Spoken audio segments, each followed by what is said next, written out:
You are listening to the Cattle Call Podcast. This is the place where computer-aided design and drafting meets humor and practicality, with a touch of business acumen thrown in for fun. Jim and Rocco, the owners of Zentech Consultants, the premier U.S. technology consulting firm for architecture, engineering, construction, and manufacturing, discuss the fascinating world of CAD with some humor and some honesty. The Cattle Call Podcast.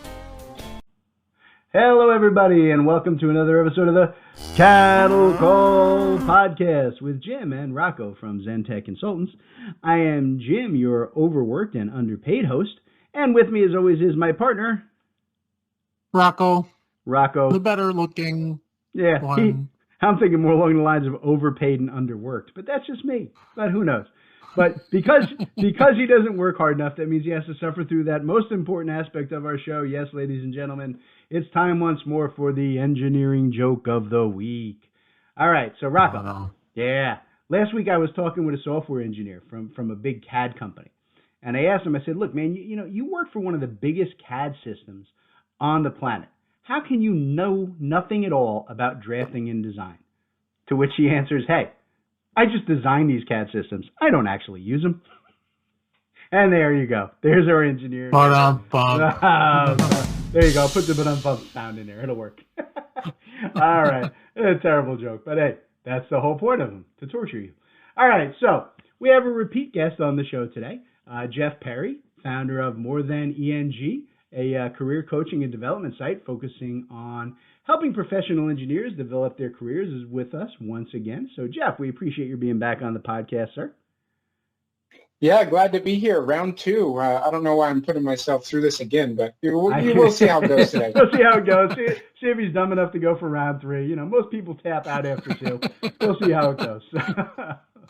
All right. So, as always, I like to have our guests kind of fill our listeners in on their background before we get started on the topic for today. So, Jeff, how did you wind up as an engineering life coach? Yeah, so life coach is a very broad term. I don't know if I've ever actually labeled myself as a life coach. Usually, I say leadership and career coach, but it does breed into. I do try and work with people holistically, so we're trying to affect their lives in a positive way. Anyway, we digress. Basically, I diverged from some of the engineering stereotypes that sometimes we hold, and I realized that I actually like to work with people a lot.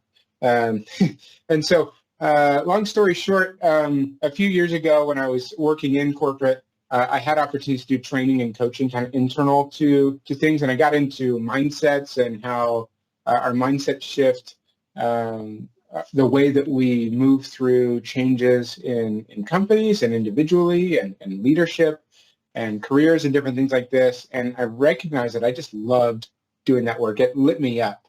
I absolutely loved it. And so as time passed, I was looking for, hey, how can I do more of this?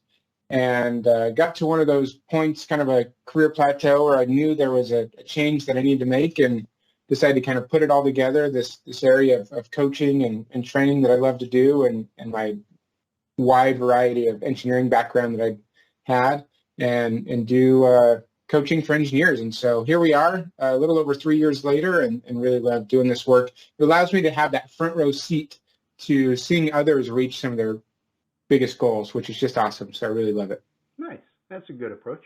All right. So Jeff is back on the show today because we wanted to talk about leadership in the engineering world, right? We want to define, what that is, where it comes from, and how do you get to be a leader, and then how do you maintain that position? And Jeff does a lot of work with, like you were saying, folks in the engineering community who are trying to kind of push their careers forward, right, in the leadership direction, and he helps them define what their goals are and show them the best way to kind of get there.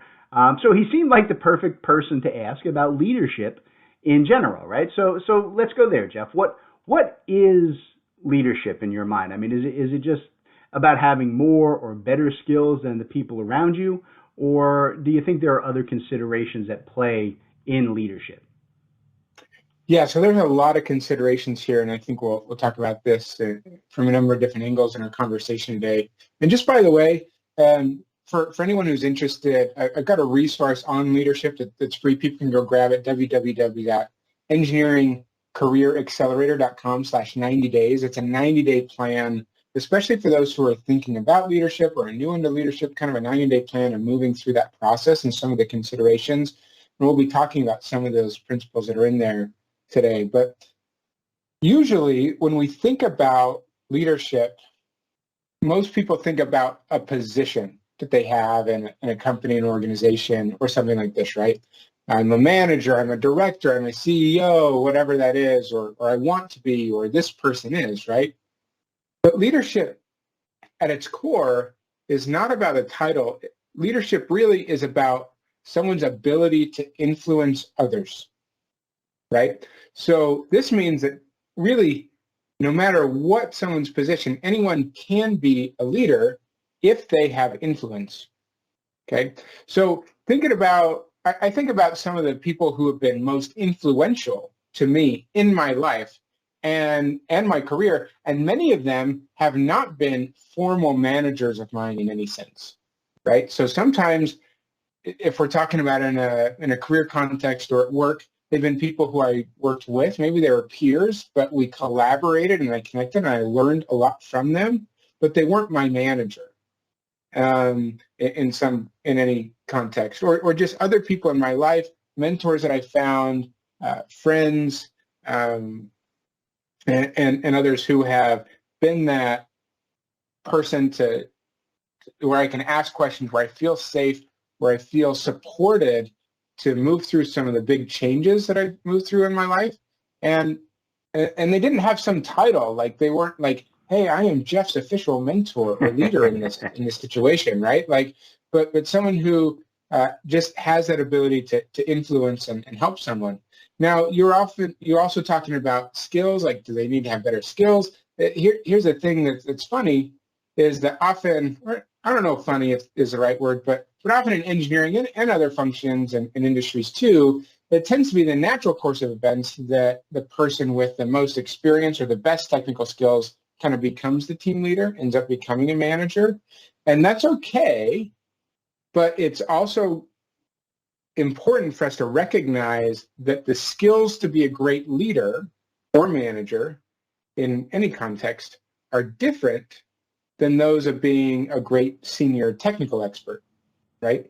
Yeah. And so if we just throw people into the deep end without training and supporting them to level up on their leadership skills and abilities, then we're doing them and the team a disservice. So we can talk about that more as we move through our conversation, but that's a little bit of a primer there. Yeah, and I think that's a real important point. I mean, having a military background myself, right? I get to spend a lot of time, working in and dealing with formal leadership training and mentoring, right, through the Army. And one thing I learned is that attitude matters a lot more than aptitude. I have known officers and NCOs with resumes longer than your arm who I wouldn't willingly follow into a strip club. And I have known soldiers who just got their first set of stripes that I'd follow to hell and back. And I think, there's a way of thinking that seems to make great leaders more so than any education or technical skill or background. So Jeff, let me ask you this. What role do you think that mindset, I guess, plays in leadership? Yeah, it's huge. And first of all, I don't think my wife would be happy if I followed anyone into a strip club. But neither would mine, but I don't let that stop me. So. All right, but mindsets are huge, and more research on leadership continues to play this out and realize this. In fact, think about like one of the things that are huge as far as like what leaders move organizations through is organizational change, right? So if we need to change our products, our services, we need to do a reorganization, we have an acquisition or something like this. These are big changes. There's a new software that we're implementing. You guys do some of that with some organizations that you work with, right? So these big changes that we move through. But one of the things that's interesting, there's some research by the McKinsey Research Group, and they talk about, they did a research on leadership and organizational change, and they said that organizations who neglect mindset are really struggle compared to those who address mindset at the outset, of an organizational change effort are 4 times more likely to be successful compared to those who neglect mindset, because otherwise we're kind of prescribing behaviors that we want to be different, right? But we're not addressing the root cause of why we need to make this change and why people are operating in their current state, right? And so because mindsets are our lenses through which we see the world, the reason why we do things, mindsets fuel our behavior, okay? And so in order to shift behavior, instead of just prescribing a new set of behaviors, we need to shift the mindset which the behavior is built upon, right? Yeah, that's and point. Growing mindsets is about developing mental, emotional, cognitive sophistication to be able to deal with, and I mean, what do leaders deal with? Change, uncertainty, pressure, stress. Those things don't go anywhere when you become a leader. And I don't think in the increasingly complex world that we're continuing to move through, I don't think those things are going to disappear anytime soon. So, not likely. So we need to have that. So I like to think about mindsets as lenses, right? Like I said before, but also another analogy is it's almost like an internal operating system that we have. And so if you have like the wrong prescription for eyeglasses, a negative mindset, you're going to see the world not vividly. You're not going to see it sharp. You're going to miss a lot of details, and you're not going to see things clearly. Sometimes you're going to make up what you think something is and not actually see the truth, right? To use the operating system analogy, if you have a virus on your computer or any other device, you can put the right inputs in but get wrong outputs, right? And so the same thing can be true when we have negative mindsets. Sometimes we can get the right information, but how that filters through us, how we interpret that, is not necessarily true or accurate or helpful, and therefore the behavior that we get on the other side and what we project to our teams and those that we work with can be unhelpful. So, but on the positive side, it can be much more effective, right? If I have the right prescription, I can see clearly, I can see the truth, I can react rationally, I'm going to get the right outputs from the right inputs if I run it through my operating system, and I can address change, uncertainty, pressure, and stress as it comes. But if we don't address mindsets, then we're just trying to put a Band-Aid on when we try and prescribe behaviors and think that people are going to be able to change long-term when we do that. That's a good point. Very good points. All right, so Rocco, let's get you in here. So as the owners here at Zentech, right, we get the default leadership role. And honestly, I think we've been pretty good at it so far, since all of our employees hang around long term, and they at least seem happy when I talk to them. What do you think is behind that, right? Do you think it's our skill sets, or is it our attitudes that matter more on a daily basis? I think it's a combination, right? I mean, they obviously you want to work for a firm that you believe in, and that they're advancing their skill, they treat people right, both internal and external. But attitude, I think, is a big part of it, right? I think, Jim, you and I both approach management that in the way that people are going to make mistakes, and you need to allow them to make mistakes. And it's one thing to repeat the same mistake over and over and over again, but it's another thing to accept that people are going to make mistakes. And I've seen situations where where employees get very upset over their own mistakes, and oftentimes we react that, look, it's an honest mistake, we're going to fix it and we're going to move forward. And so having the right attitude and it is hugely important, and from my perspective, and I'll be honest to say that I've never taken a class on managing people. It's just my attitude, and I think you and I kind of share the same belief. Yeah, and that's good because it kind of brings me to my next point, which is that if we accept the idea, and I do, that leadership is really based on mindset and attitude, then it kind of raises the question of nurture versus nature, right? In other words, is leadership an inbred aptitude, or is it something that you can learn? And that's why Jeff's here, of course, right? He's going to give us his take on these important questions because he knows more about it than we do. So, Jeff, what do you think? I mean, are leaders born or are leaders made? It's nice of you both to give yourself credit to think that you're both pretty great leaders. I'm proud of you for that. I know. We pat ourselves on the back. It's amazing. It's almost like we run the show. Yeah. Who knew? Yeah, good. But it's interesting. I mean, to go back to the question, are leaders born or made, right? Made is my really clear answer. And research bears this out as in terms of how much of our traits and personalities and skills and abilities are nature versus nurture. It's about a 70-30 split in terms of kind of genetic things is more on the 30% things, like, the nature, right? Like these are my natural born tendencies and abilities. And about 70% of our traits and abilities are learned over time. Okay. And sometimes or even activated. There's some cool things around genetics that certain genes can be activated depending on things that we learn and things that we do that otherwise might lie dormant. And there's some cool stuff around that.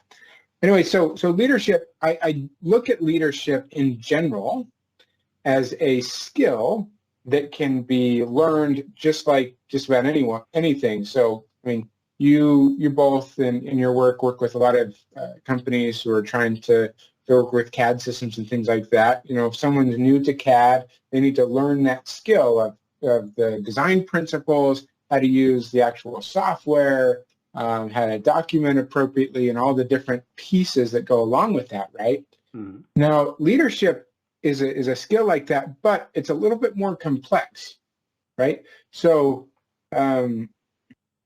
like maybe learning how to use a new CAD software might be akin to go back to this operating system idea. Like if we're, these, devices, learning a new technical skill like that is more akin to like installing a new app or software on your computer that is you, or your phone or iPad or something like that, right? So you have this new capability, right? But it's pretty straightforward. It's a new capability. But actually leveling up in leadership to be able to deal with some of that change, uncertainty, and stress like we were talking about before, and how you deal with the people and the conflict and the challenges and the uncertainty that you're dealing with, you need to be able to upgrade over time your operating system, right? And that's the mindset piece. And so learning that actually needs to, a lot of times when we talk about leadership, we're trying to just build a skill like we would a technical skill, but researchers are finding more and more that in order to really develop transformational leadership, we need to do this in a way that's developing the person in their cognitive flexibility and sophistication, not just inserting a new app on their iPad kind of thing. Does that make sense? It does. I like that. It's a good analogy. So, okay. So I think that's a good place to take a break so that we can hear from today's sponsor. And when we get back, I want to get into some of the leadership coaching methods and practices that Jeff kind of takes his clients through. All right. So stand by, folks. We'll be back in just a minute with more of the Cattle Call Podcast. All right, Rocco.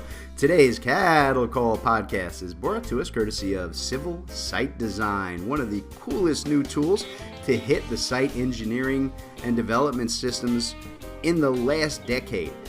Civil Site Design is an absolutely brilliant tool. It allows you to go in and develop gradings, roadway designs, intersection designs, cul-de-sac designs, and just about anything you need to do in the civil site world. And it does it in Civil 3D, AutoCAD, and in BricsCAD.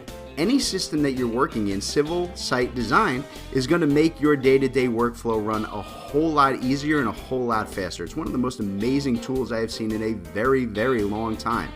So we are Zentech Consultants, and we are reps who sell, support, and train you on the civil site design package. And we hope you guys will hit our website and see what we got. So Rocco, how do people get involved with the civil site design package and find out more about it? Yeah, you'll definitely want to hit our website. It's zentechconsultants.net. We offer a pretty wide variety of webinars and videos and a good amount of information. And we're also happy to set up a one-on-one demo for your team, talk about it some more, show you the product in action. So again, zentechconsultants.net, or give us a call, 866-824-4459. Excellent. The Civil Site Design, one of the best packages for the site and civil world out there. All right, welcome back to the Cattle Call Podcast. We're talking with Jeff Perry of morethaneng.com about leadership and the way to move your career and even your life in general forward by expanding your own leadership skills. And even if you feel you don't have any leadership skills to speak of, I think someone like Jeff can show you that you're wrong and that you can do far more and move farther forward in your career than you might expect. And I think, putting a little bit of planning and some scientific principles into play may be exactly what you need to completely change your life, right? So Jeff, let's start with that. Let's start with the science, right? What do those current principles teach us about leadership? Yeah, so this is kind of a fun thing that I love to do with engineers, is connecting with ideas that they already know in science and engineering, and connecting with those basic scientific principles, and how does that apply to us as individuals, as leaders. So some of the simplest to describe and understand are some of Newton's basic laws of motion, right? So I believe it's his first one, is that an object at rest will stay at rest, and an object in motion will stay in motion unless acted upon by an outside force, right? So think about, obviously if I push a ball or something across the table or something, it's going to go, except for the friction that's going to slow it down or whatever.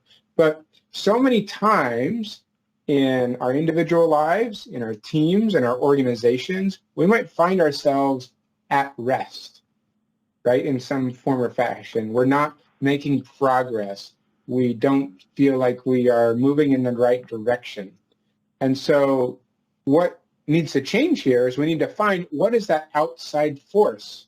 And sometimes that outside force can be a motivation, a purpose, and often that outside force can be that support system, a community around you, other people who can help you through that process to help push you in the right direction or pull you. And sometimes it's a push, sometimes it's a pull. However that force needs to be applied to get you moving again, right? And then, so it's interesting to do a little bit of personal introspection and say, hey, do I feel like I'm at rest in my life, in my career, in our team, in our company, how we're progressing? If so, what is the right outside force that I need to ask for and find that can help me move through that and get going again, right? Instead of just trying to handle things all by yourself, right? We often need that outside force. Newton's second law essentially is the equation force equals mass times acceleration, right? So if we want to accelerate our progress, we need to increase the force or decrease kind of our mass, right? One or the other. We're not talking about a weight loss plan here, but we are thank talking goodness, about, because I'd be in trouble otherwise. yeah. This time of year, when we're recording this right before Halloween, I've already taken some dad tax from the kids' Halloween candy, but we are talking about hey, what's the force applied? This outside force. Do we need to increase the force? And force is and acceleration is a vector, not just a scalar. So it's a direction. And are we accelerating in the right direction? Acceleration can also be a negative thing. Sometimes there are always negative forces pulling us back, trying to slow us down, friction, things, and there's internal friction that we have to our organizations, right? So identifying ways that we can reduce that internal friction to speed things up, and increase the positive force in the right direction, right? So that's kind of a fun thing to think about. What are those things that we can push and pull on to really accelerate and go even faster? And then another one, the third law of motion, is that for every action, there is an equal and opposite reaction, okay? And I like to think about this in terms of human relations, right? So think about, hey, if someone comes up to me and asks for my help, and I totally shut them down or berate them or yell at them, well, most likely I'm going to get the same sort of reaction from them. I'm getting defensive, they're going to be defensive right back, okay? Where if instead someone was trying to give me some feedback, and maybe it's feedback that would be hard for me to hear, but it's important for me to hear. If I can be open to that and receive that with understanding and openness and things like that, and then if I have something that I want to share with them, because I've responded in that open way, they're likely to react similarly and be more open to that as well. Okay, so think about this in a leadership context. Often as leaders, we sometimes need to share this sort of feedback, right? So sometimes instead of just going right into a conversation and saying, hey, I think this is what you can improve, right? You say, hey, I'm your leader. I care about you and your improvement and your development and your growth. And as such, I want to be aware of any ways that I can support you better. Here are some areas that I feel like I might not be serving you as well as I can. Do you have any other feedback? So you are opening that conversation with some vulnerability pointed at you, and you're opening up that space, which then gives them that opportunity to open up appropriately. And they might either first ask questions, hey, are there areas that I can improve? And then you can share those things that you already plan to prepare. Or you can say, hey, thanks for sharing that with me. Just so I can be transparent with you, these are some areas that I've noticed that maybe we can work on for you to continue to improve as well. And so that idea that there's for every action, there's an equal and opposite reaction, we need to be the ones leading out in the reactions that we want, because sometimes if we react negatively, then we're going to invite that same negative reaction in other people. So here's some fun ways that I like to connect some of these scientific principles with how we connect with leadership and working with other people. Nice. I like that. I like that concept, that approach. All right. So, look, folks, Jeff focuses on, the engineering and the design fields kind of in his daily work. And that happens to be a huge chunk of our audience, right? So I think it makes sense to talk about that particular field today. Because of, we'll call it the high level of technical skill that is required for engineers in general, it can be really difficult to sort out which areas you need to focus on as an engineer versus which areas you need to focus on as a potential leader. Jeff, what do you think? I mean, what do leaders need to focus on differently than, we'll call them the standard frontline engineer? Yeah, so it's a huge shift. Usually when we think about a frontline engineer, they're focused on delivering the technical work. And that's a design. For software engineers, that's a software. For writing code, you're creating features in the software. Depending on the type of engineer that we're talking about, but delivering that technical work, the analysis, the problem solving, the maintenance, the quality, whatever that is they're trying to do. When we think about transitioning towards a leader, this is a huge challenge because, especially for engineers and technology professionals, because they've built their whole careers thus far around delivering that technical work. But when you move to become a leader, suddenly your focus and the value that you deliver has changed from being an individual delivering that technical work to enabling the team to do so. And so you're shifting from, hey, I'm developing products and services, whatever that is, to your focus is now developing people to do that, right? And it's a shift. And letting go of that technical ownership, there may still be some technical mentorship. You may still want to depending on your level, you may still want to stay really connected with the technologies and the specifics around those so you can mentor others and help them. But are you the one who's going to be diving in deep day to day, solving all those technical tasks? Probably not day to day, moment to moment, all the time, and needing to let go and trust your team and give them that ownership to be able to do that, which if you don't do that, you're actually holding back their ability to grow and develop appropriately because you're hanging on to these things yourself, and you're actually throttling down the team's potential when you hang on to some of those things. So it's a huge shift. It's difficult for a lot of people because some of those leaders think like, hey, if I don't do it, then quality is going to go down, or all these sorts of things. You can put things in check certainly when you're training and developing people, and that's fine. But if you never really let go, then you're going to diminish the potential of people, and they're not going to be developing and learning those skills, which is part of also what gets them engaged and really enjoying their work is people love to learn and grow. And so you're hindering that and you're holding on to stuff like that. That's fair. That's a good approach. I like that. All right. So, in any kind of a technical position, right, there seems to be a built-in resistance in most firms to allowing the technical staff to move forward, right? There's an underlying prejudice that, skilled technical and engineering minds aren't always capable of dealing with human capital, right? And the creative thinking and adaptation that's required at those executive levels. Tech folks are generally seen, whether this is true or not, I don't necessarily think it is, but they're seen as introverts, right? And not being built for leadership roles, right? And it seems very unfair to me that they're characterized that way.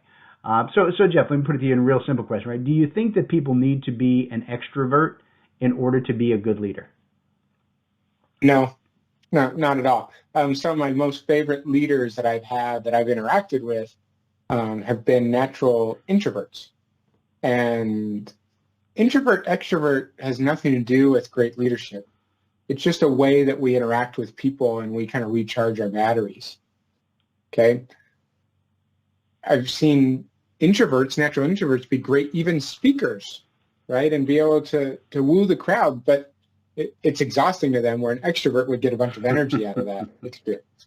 Okay? And that's really what it comes down to. So no, they don't need to be extroverts. I'm with you. I think those stereotypes and views of engineering and technology folks are sometimes unfair, and they're unhelpful either way, right? And it comes from two sides. First of all, it comes from the side of, hey, the people working with technology and professionals and engineers, and they sort of put engineers into these boxes and expect certain things out of them, almost see them as like just computers who just do their job and spit out the work, right? Instead of really being able to collaborate and work together appropriately. And like I said, like maybe not being able to, hey, they're good with numbers, bad with people, kind of a thing. It's just not helpful. But on the other side, sometimes engineers really take that identity on themselves and think that, okay, this is just what I do and how I operate, and these are where my skills lie. And both sides have this kind of fixed mindset. We'll go back to mindsets, fixed mindset about this is who we expect them to be, so this is who they're going to be, and how they're always going to be, not really allowing people to grow and change, which is just unhelpful. And so I think we need both introverts and extroverts. We need technology experts and people who come at it from different sides in all levels of an organization to be successful. But those personality traits aren't really what drive great leaders at all. Okay. And I would agree with that. I mean, I think, listeners of the podcast, right, they probably expect that I am the extrovert here, right? And that, Rocco over here is our introvert of our partnership, but it's actually not true. I make poor Rocco crazy because I hate talking to people and I cannot network to save my life, whereas he is fantastic at both of those things. So, Rocco, do you think that those personality traits that we have, do you think they've affected our leadership styles here at Zentech? No, I don't think so. And and I don't think you're an introvert either. Despite what you might think. And but I agree with Jeff. I don't think that the traits, those traits impact your leaders, anyone's leadership styles. I'm full in agreement. There you go. All right. I'm down with that. All right. So there is an interesting term that Jeff kind of threw out to us when we were prepping for today's show. And I like the sound of it, but I'm not really sure I fully understand what he means by it, right? So the term is servant leadership. And I love the implication behind those words, but I want to see how it's formally defined and how it can be implemented, right, before I drop it into my own personal lexicon here. So Jeff, what is servant leadership and how do engineers apply it for their careers? Yeah, so servant leadership is cool. It came from and was kind of developed as a philosophy and approach from a researcher who spent a lot of time with AT&T in the 70s and 80s by the name of Robert Greenleaf. And really simply, it's just about a leader's focus. This idea of if I'm a leader, I want to be a servant first. Okay, so an easy way to think about it is like think about an organizational chart typically. Like there's the CEO or owners at the top, and then it branches out to their next line, maybe the executive team, and then however many layers of directors and managers and things down to the frontline people. Okay, but it's usually them at the top. They're over other people. Servant leadership kind of turns that around, puts that on its head, where almost you'd think of an organizational chart being created where the leaders are below, serving and supporting those that they serve. Another word that's critical that I really love around this in terms of leadership is that servant leaders think of their leadership as a stewardship. They have a responsibility to take care of, to grow and develop these people and serve them and the organization at the same time. And those things should be mutually helpful because when you serve and build the people, they are going to in turn serve and help the organization. But servant leadership also is cool in that it means that anyone can serve and influence and help, not just people in formal leadership positions. So just thinking about, hey, you have a team of people on an organizational chart, they'd be completely flat, right? All at the same level.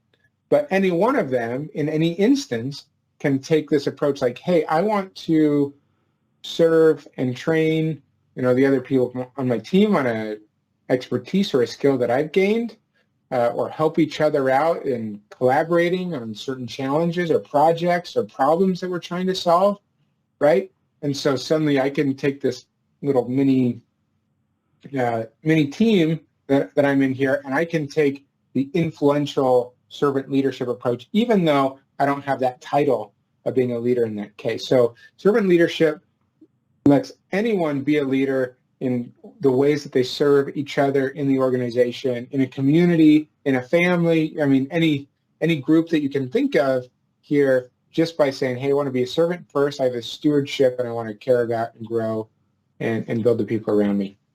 Yeah, that's a beautiful concept. Basically boils down to, helping other people, and that's the best way, I think, to lead anything. Is when you're actively trying to engage and help and share your experience with other people to help them be better. It works across the board. I like it. All right. So I hope all of our listeners got some good info on kind of how to start working towards improving their own leadership capacity today. And I will say, if you guys need some help, right, you need that little vector push to help move you forward, you can always talk to Jeff at morethaneng.com to get some help.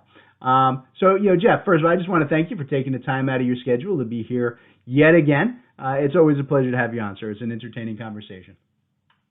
Yeah, glad to be here with you again. And I guess it wasn't too painful this time around. And just a reminder, morethaneng.com, that's kind of my general website. People want to go get that leadership 90-day guide that I mentioned earlier, www.engineeringcareeraccelerator.com/90 days. They can go grab that.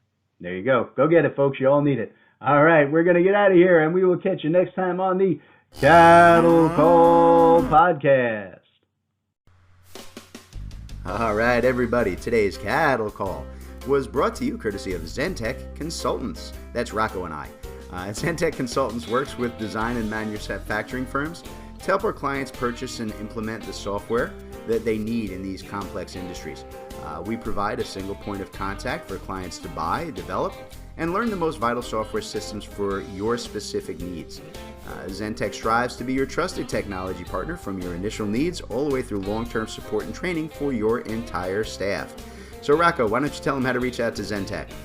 All right, yeah, you can reach out to us through zentechconsultants.net. You can email us at sales@zentechconsultants.net, or you can even call us 866-824-4459. Excellent. We look forward to hearing from you all.